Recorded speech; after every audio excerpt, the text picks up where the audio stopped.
Y fractura.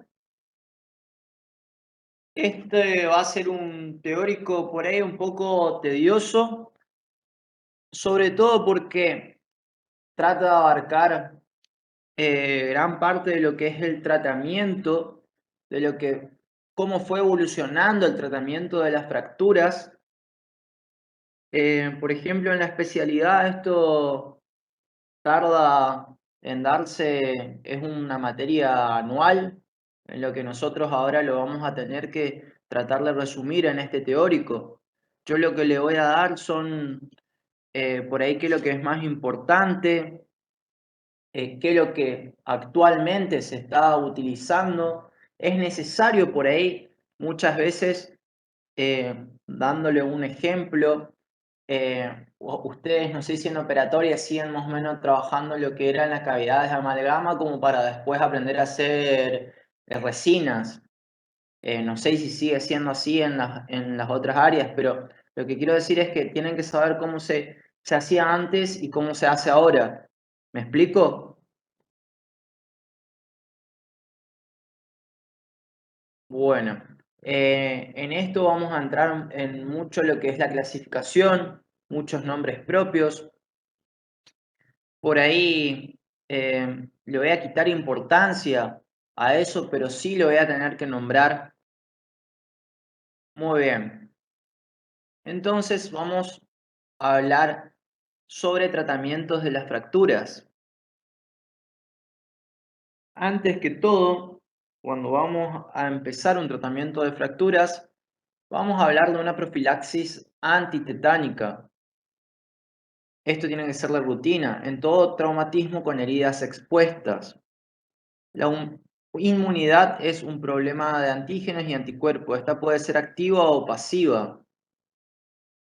Bueno, sabemos que pasiva, activa es con vacunas y pasiva con antígenos.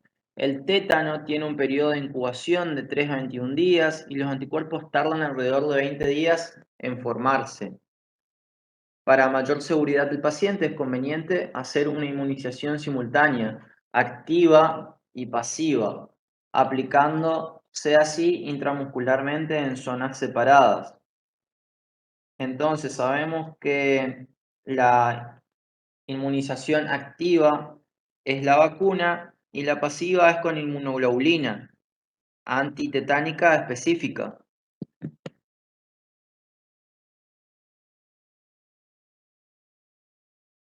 Bueno, repaso para fracturas del tercio medio inferior, tratamiento de urgencia. El primer paso que nosotros habíamos hablado, que yo le había recomendado que lean un poco de lo que es la ATLS, el A, B, C, D, E, era la permeabilidad de las vías aéreas. Si nosotros no, o sea, no concebimos esta permeabilidad que el paciente respire, es difícil que este paciente viva. Entonces, aspiración, o sea que no tenga nada en la cavidad bucal, intubación y traqueotomía. Acá está entonces ese paso de intubación y acá lo que muestra es un cuadro, un esquema de una intubación clásica y procedimiento de traqueostomía. Yo lo que quiero ahora es que ustedes entiendan de que una traqueotomía se hace en un ambiente hospitalario, en un quirófano, es programado, tiene varios parámetros para hacerlo. Por ahí lo que ustedes ven en las películas, eso que les salvan la vida en un restaurante, se llama cricostomía, ¿saben? Tienen que saber esa diferencia. La traqueostomía es cuando accedemos a la tráquea por un medio quirúrgico. La intubación se hace por intermedio de un laringoscopio, que es este artefacto que está acá.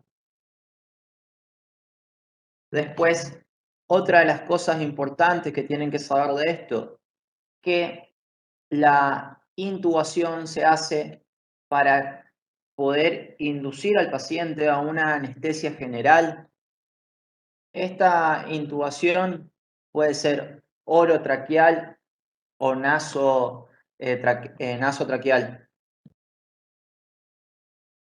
Bueno, acá muestra brevemente cómo se hace una traqueotomía, cómo hay una incisión en piel, de que pasa el plano, tenemos piel, acá tenemos tejido graso, después ya llegamos al músculo, que sería el platisma. Una vez que pasamos el platisma, ya vamos a tener la glándula. Una vez que traspasamos la glándula, ya vamos a llegar a la tráquea, que es esto, y ahí con hilos retractores vamos a llegar y ponemos este artefacto, este dispositivo, y por acá es lo que con este dispositivo el paciente se le conecta para que pueda respirar a la bomba de oxígeno.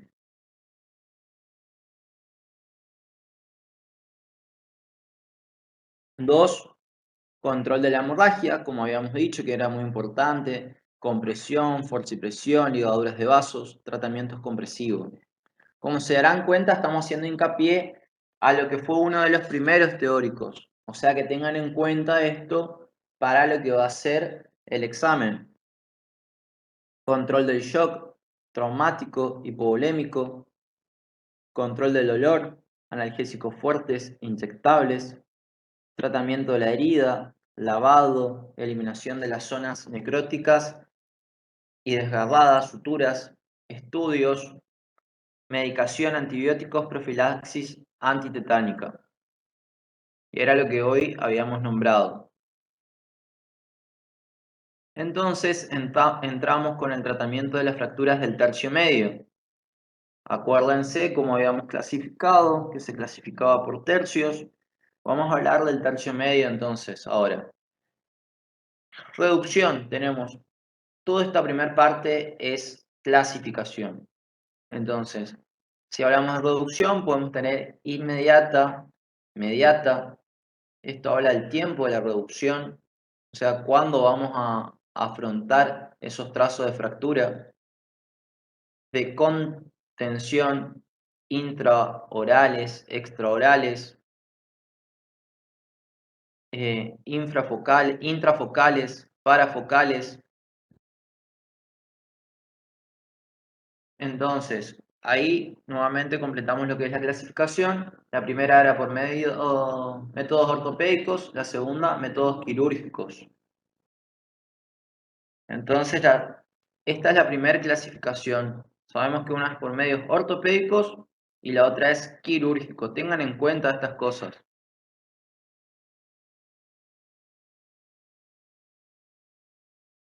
Métodos ortopédicos de reducción.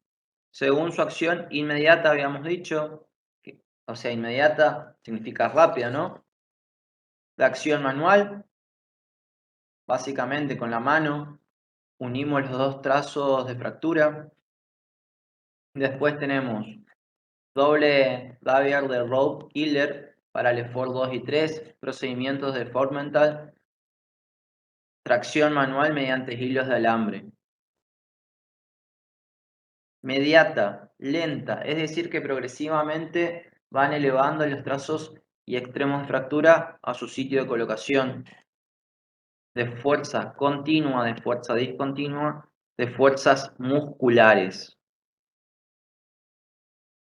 De fuerza continua, bandas elásticas, similares a las utilizadas en ortodoncia.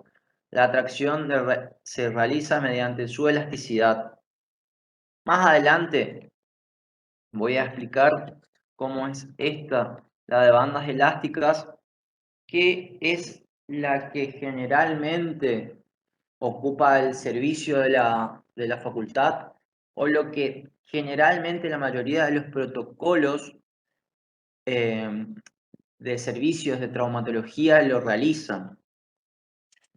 También se puede ocupar hilos de alambre, se tracciona con alambre y se lo fija a un punto exterior. Generalmente se usa con casquetes extraorales.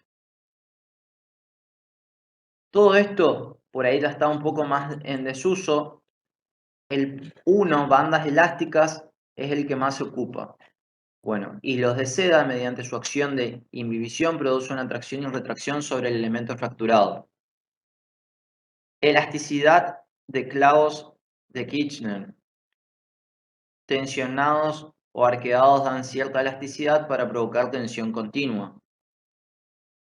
Agregar acción de pesas extraorales. Mediante sistema de poleas o de pesas se ejerce una tensión continua sobre los trazos de fractura, es decir, filamentos de alambres o los cuales se le agrega una pesa de determinado quilaje.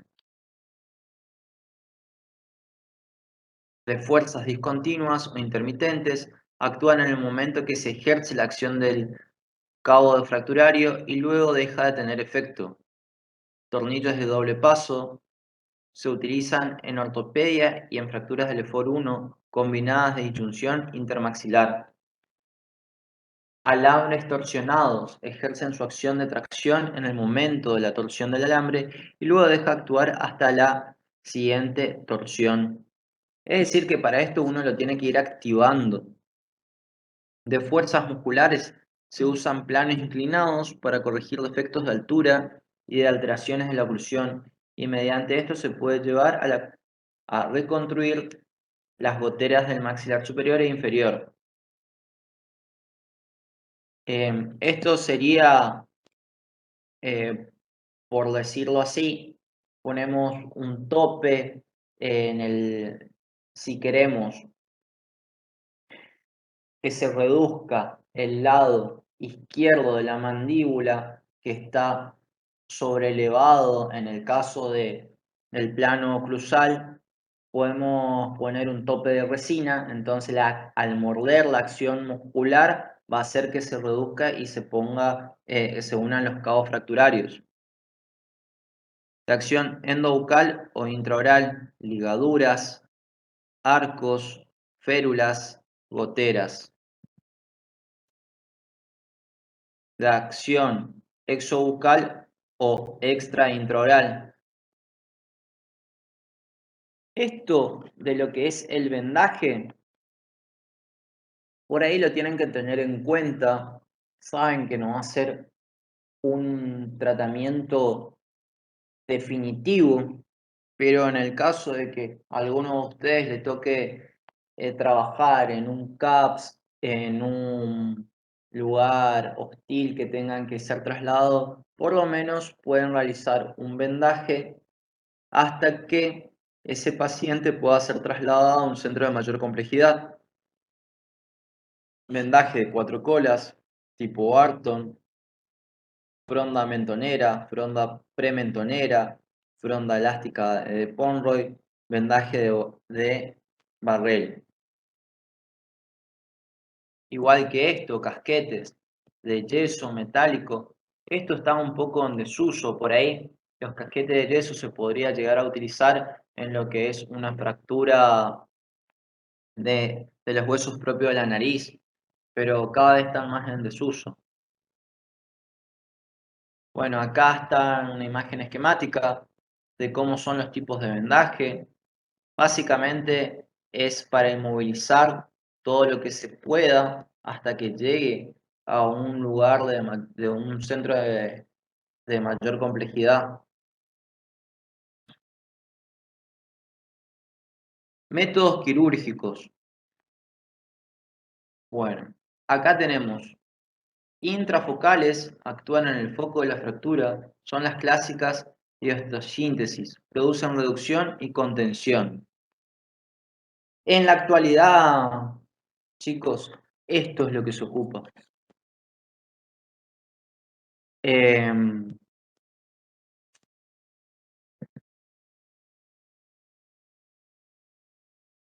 Placas de osteosíntesis. Esas placas de osteosíntesis son de titanio y tienen diversas ventajas. Cada vez lo voy a ir profundizando, pero acuérdense de esta.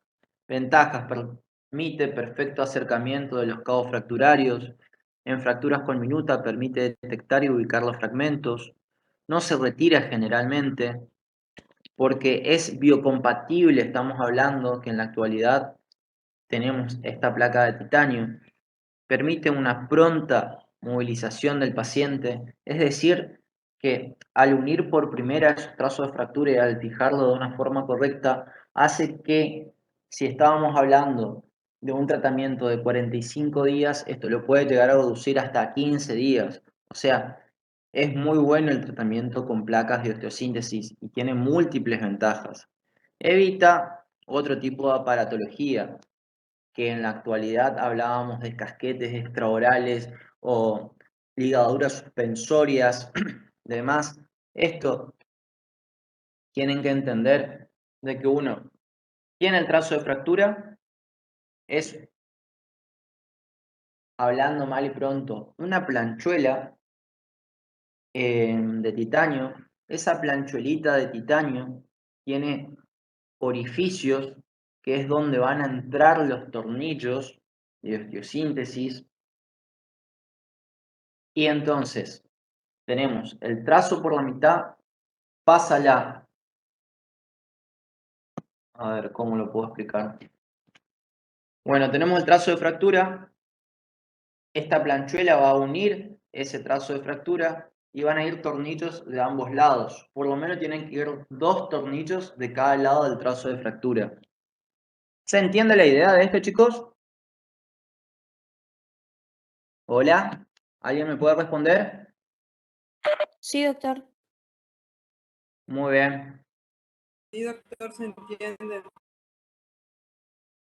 De igual forma, ahora creo que hay imágenes esquemáticas donde voy a poder explicar un poco mejor, pero es para que tengan una idea de más o menos qué son las plaquitas de osteosíntesis, qué es lo que más se ocupa en la actualidad y qué es lo que yo quiero que por lo menos mínimamente sepan.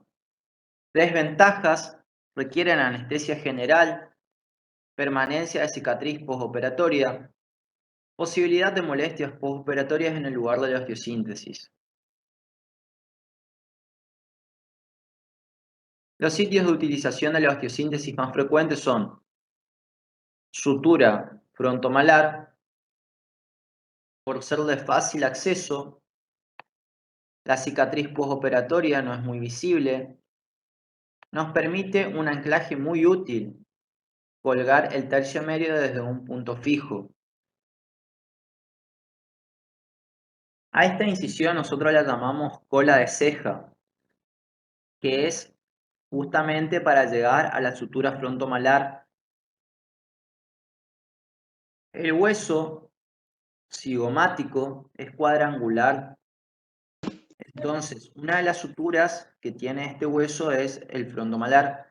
Cuando hay un golpe, este gira. Entonces, al girar, acá es uno de los lugares donde se desprende y lo incidimos con cola de ceja. Después, reborde infraorbitario. Esto es muy común, chicos, el reborde infraorbitario. Sabemos que este es el reborde infraorbitario. Es muy prominente, una zona de condensación. Por eso que en las primeras clases hablamos también de lo que eran arcos y vigas, zonas de fractura y demás. Es porque justamente en estas zonas es donde se producen, habíamos dicho, la zona de fractura. Justamente, ¿cuándo? En caso de fractura malar y Lefort 2. Acá se hace una incisión, se llama subciliar o subtarsal y se llega en lo que es fractura de piso de órbita. Después tenemos síntesis en el cuerpo del malar. Generalmente la síntesis en el cuerpo del malar se puede tratar por la incisión acá, lo que es la subciliar o subtarsal, o bien también esto se puede entrar intrabucalmente por el fondo del surco. Hacemos una incisión fondo de surco a nivel de molares y llegamos a lo que sería pared anterior del seno, ¿no? Síntesis en la sutura frontonasal, fracturas del Lefort 3. Esto ya es un poco no tan común. Y después síntesis varias. Esto ya le digo a modo informativo, ya es más del posgrado, pero eh, esta en la sutura frontonasal se hace una incisión coronal de donde, un poquito por encima de donde nace el cabello, se hace una incisión de lado a lado y se baja la piel como una especie de máscara y así se puede llegar a la sutura frontonasal. Doctor, ¿puede repetir eso, por favor? Esto es más a modo informativo de igual forma, pero en los casos de una Lefort 3 para llegar a la sutura frontonasal, uno lo que hace es una incisión coronal. ¿Cómo es esta incisión coronal? Desde donde nace el cabello, 2 dedos por arriba, se hace una incisión tipo una vincha y ahí después se levanta el colgajo de espesor total, se levanta toda la piel, o sea, como una especie de máscara para poder ver la sutura frontonasal. Es algo bastante llamativo este tipo de incisión. Bueno, y después tenemos síntesis varias.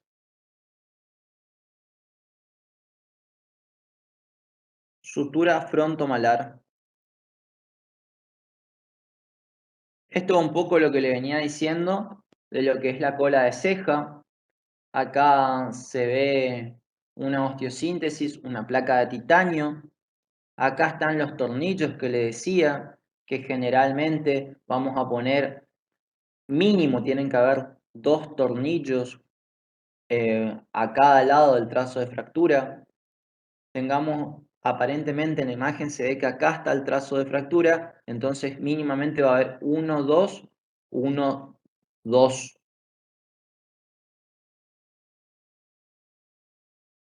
Acá está bien esquemático. Acá está la sutura frontomalar. Acá está lo que está, es piso de órbita.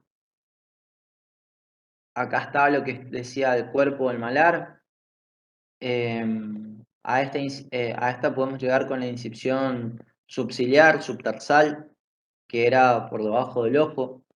Esta es la otra incisión que llegábamos por fondo del surco, arriba de los molares. Esta es la placa de osteosíntesis. Acá se muestra bien en este esquema que por lo menos tienen que haber 2 tornillos a cada lado del trazo de fractura. Acá demarca lo que también se hacía antiguamente, que lo que quiero mostrar en este esquema, que antes se ataba simplemente con alambre. No existía todavía lo que era la placa de titanio y se ataba con alambre. Acá hay una ligadura de alambre, acá hay una ligadura de alambre y acá también.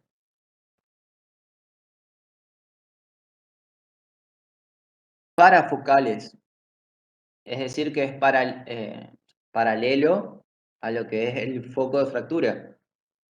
Suspensiones internas. Se usan alambres de diversos calibres para colgar o suspender el macizo maxilar superior e inferior, es decir, que impide el descenso de las fracturas.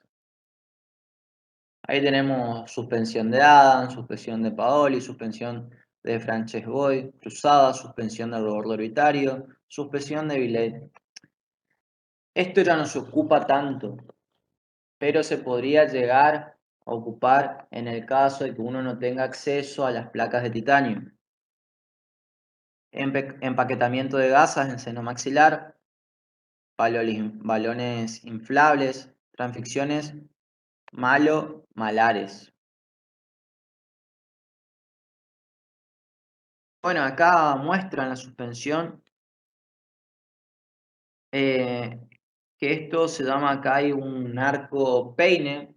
A partir del arco peine se ligan los alambres y a partir de eso, a través de alambres se fija en un sector de alambres, pasa hacia un sector superior y se fija a este nivel para que no se mueva en los trazos de fractura. Suspensión de Paoli más o menos sería casi el mismo principio, anclaje en el arco cigomático. La anterior tenía un anclaje acá, esta va a ir hacia lo que es el arco cigomático, le envuelve al arco cigomático. y suspensión del rebordo infraorbitario. Las tres que se mostró fue dependiendo del anclaje superior. Uno anclaba a este nivel, el otro a este nivel y el otro acá en el rebordo infraorbitario. Empaquetamiento de gasa en seno maxilar.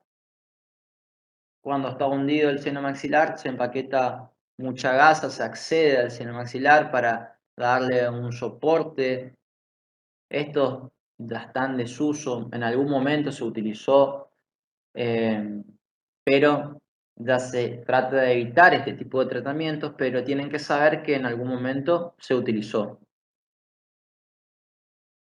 Ventajas: sencillo de colocar, brindan un buen punto de apoyo, requiere por lo general poco instrumental, son fáciles de retirar, permite una rápida movilización del paciente, son poco molestas en general, simplifica el postoperatorio, no requiere muchas sesiones por no presentar aparatología extraoral. Desventaja: escasa rigidez que brindan en algunos casos, cuando hay desplazamiento y disyunción intermaxilar. En muchas ocasiones la suspensión produce una tracción muy posterior. Estas suspensiones que tienden a producir tracciones hacia arriba y hacia atrás pueden provocar una recidiva de las fracturas luego de su reducción. ¿Por qué no vemos si se afrontan bien los trazos de fractura?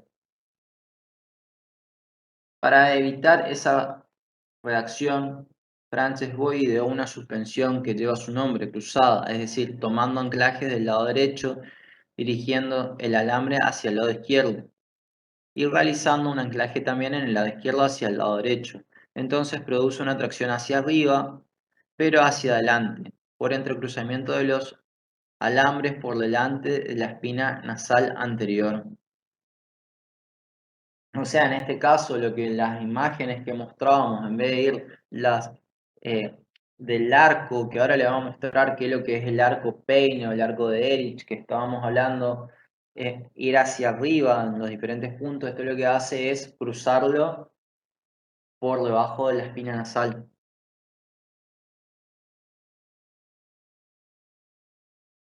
Bueno, básicamente, esto tienen que saber que hay eh, las suspensorias y las que son las parafocales, pero lo que hoy en día se ocupa son la osteosíntesis de titanio.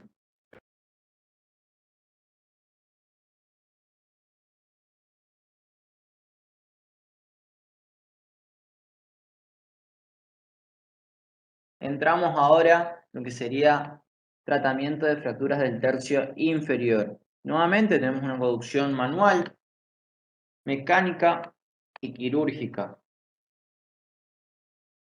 Contención, aparatología. Tratamiento cerrado. No existe comunicación directa con la fractura en sí. En este caso, en el tercio inferior, se puede aceptar un tratamiento cerrado, es decir, cuando hablamos de cerrado es que no es quirúrgico, puede llegar a tener un buen pronóstico, que es justamente con los arcos que estábamos hablando, que es el arco de Ehrlich, que es un derivado del arco Peine, que ahora le voy a mostrar. Tratamiento abierto: actúa sobre el foco de fractura mediante técnicas quirúrgicas. Nuevamente, placas metálicas, osteosíntesis. La osteosíntesis es lo que veníamos hablando hoy.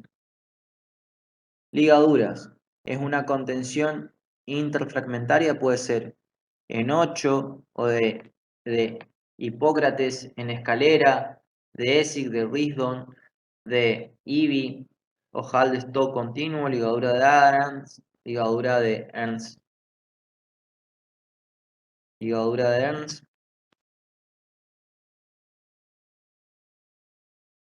Acá yo voy a ir mostrando estas imágenes, pero básicamente son todas estas ligaduras con el alambre de ortodoncia, que es un alambre muy maleable, que se pasa interdentalmente de un lado a otro. Y esto van a cambiar, de que estamos dando muchos nombres propios, de la forma que se entrecruzan.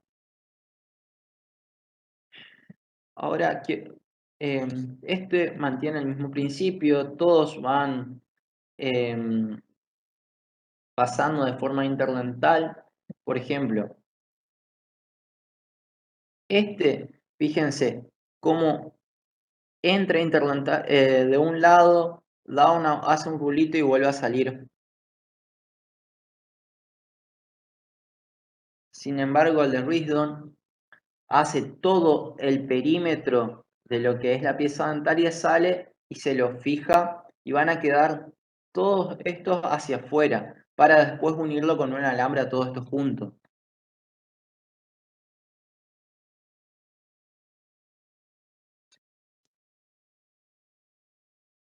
Ahí tenemos una imagen de lo que es las ligaduras.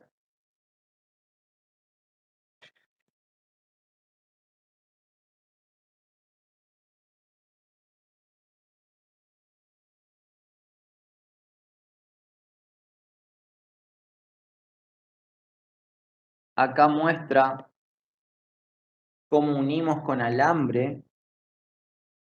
Si acá tenemos el trazo de fractura, cómo hace el perímetro el alambre, después fijamos y juntamos todos con otro alambre. Acá se muestra bien. Si acá tenés el trazo de fractura, haces el perímetro, con alambre sacás, lo enrollás. Haces lo mismo con todas las piezas dentarias involucradas y después fijás con este alambre estos tres alambrecitos.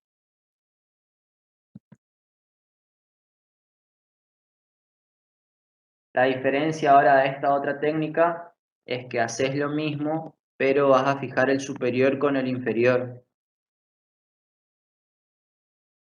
Acá demuestra, ahí marca bien.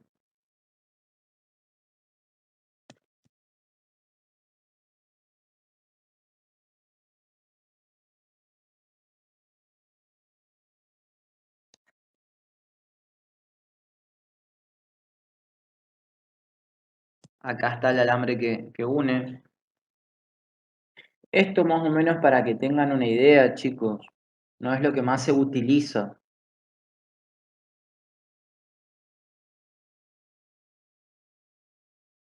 Acá está un ejemplo más esquemático, lo que les decía, de que pasa de forma interdental y hace un perímetro, después, dependiendo de cuál es la técnica, hace un perímetro y sale, o hace un rulo más y sale.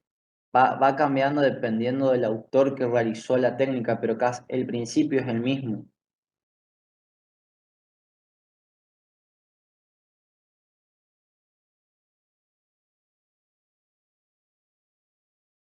Esto por ahí se sigue utilizando en aquellos servicios que no se tienen acceso a otro tipo de cosas, entonces con una pinza de sutura y un alambre maleable ya podemos empezar un tratamiento de un fracturado. Bueno, ahora sí.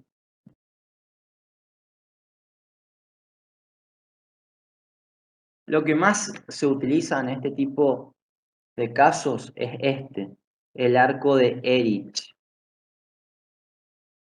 Este es un arco continuo, tienen orejitas, que es en el caso del maxilar superior, estas orejitas se van hacia arriba y en el caso de la mandíbula van hacia abajo. ¿Por qué hay que tener en cuenta esto? Acá no están activados. Porque por esta orejita se engancha una goma, que es la goma de ortodoncia. No sé si alguno tuvo ortodoncia, que son banditas elásticas, se engancha por acá. y se engancha por acá, entonces se fija el superior con el inferior. En el caso de que tengamos una fractura que no la podamos reducir, ponemos este arco. Lo que se ve acá, estos alambres son, ¿qué pasa? Por interdental acá, por el medio pasa lo que es este arco y después se fija. Lo mismo pasa en todas estas situaciones, entonces queda este arco. Las orejitas esta quedan hacia arriba, esta hacia abajo y acá se ligan lo que son esas bandas elásticas.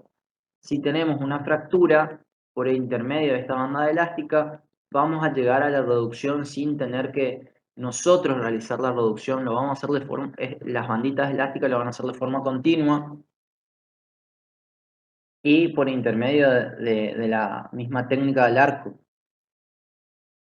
Con este arco, en el caso de que tengamos una fractura, por ejemplo, parasinficiaria, esperamos 45 días y se puede llegar a resolver sin tener que llegar a un tratamiento quirúrgico.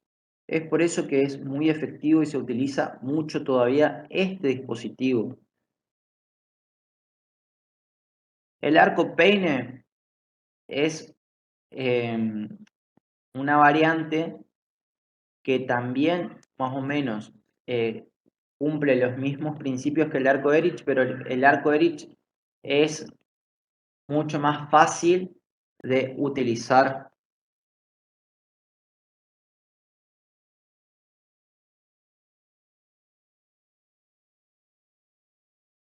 Ligaduras circunferenciales. A partir de cánulas, lo que se hace es, se pasa por intermedio de una aguja desde abajo de lo que es la... Va por acá, pasa una aguja, sale por vestibular, ahí lo envuelve, tenemos ese alambre, esa misma aguja de nuevo entra por lingual, pasa y sale por afuera. Ahí se le mete, o sea, esto queda como cánula, esta aguja se le mete por el medio del alambre y de esta forma después queda acá afuera los dos chicotes de alambre, uno que entró, dio la vuelta y salió y eso se ata. Eso es la ligadura circunferencial. Ahí terminó. Muchas gracias, chicos. ¿Algún tipo de pregunta? Sé que es un poco tedioso, que traté de más o menos de explicarle por lo de la experiencia, porque leerlo a mí me resultó complicado en su momento. Por ahí los nombres propios no lo quiero que le den tanto interés. Quédense con lo que se utiliza ahora, que por ejemplo son las placas de osteosíntesis. Por ahí a los dispositivos más antiguos que se siguen utilizando, le marqué que el arco de Erich, que se utiliza para el maxilar inferior. Y como le decía, es un tema muy interesante, el que tiene la oportunidad que lea el libro Navarro Vilas, que lo relata, que te cuenta como un cuentito, algo que es muy complejo, te lo hace ver muy sencillo. Y también, hoy que estamos en lo que es la era digital y tenemos la posibilidad del conocimiento basado en la evidencia científica, se llama, entren por lo menos a buscadores que son de acceso libre, como que es el Scholar, el Google académico, y pongan fracturas, traumatismos, y se van a interiorizar y van a ver mucho más y van a entender mucho más. Por ejemplo, qué es lo que es una placa de osteosíntesis, que eso tendrían que estar sabiendo una vez el día de mañana recibido, si bien no es necesario que sean cirujanos maxilofaciales, pero que tengan una idea de cómo se trabaja, cómo podrían el plan de tratamiento, qué es lo que van a hacer si les llega a pasar o tener algún traumatizado. Si bien no lo van a hacer, tienen que saber las primeras maniobras para después luego derivarla. Y si van a derivar, tienen que saber cómo se deriva, o sea, tienen que tener ese vocabulario, lo que le había dicho. Doctor, disculpe, le pregunto. ¿Sí? Nos subieron los temas del parcial, que es el próximo miércoles, y hay 2 temas que no se dieron hasta el momento. ¿Tiene idea cuándo se van a dar? Bueno, la idea, lo que estuve hablando con el doctor Rosende, el parcial va a ser prácticamente todo sobre fracturas. Se va a dar una tutoría el día lunes a la misma hora sobre lo que es fractura y entonces el parcial sería sobre esto. Okey, ¿Pueden súper. subir al aula los Power? Todavía no me informaron nada sobre eso. Voy a preguntarle al jefe de cátedra, que es el doctor Rosende, y en el caso de que sea así, él debería subir. Así que le voy a recordar a ver si puede subir o no. Porque hoy se subieron los temas y entraba implantes y reabsorción, pero esos temas no llegamos a dar. Por eso, como se trataron estos solamente fractura, por temas de feriado y demás, hasta el momento van a entrar solamente fracturas. Se va a dar lo dado nomás, ¿saben? ¿Hola?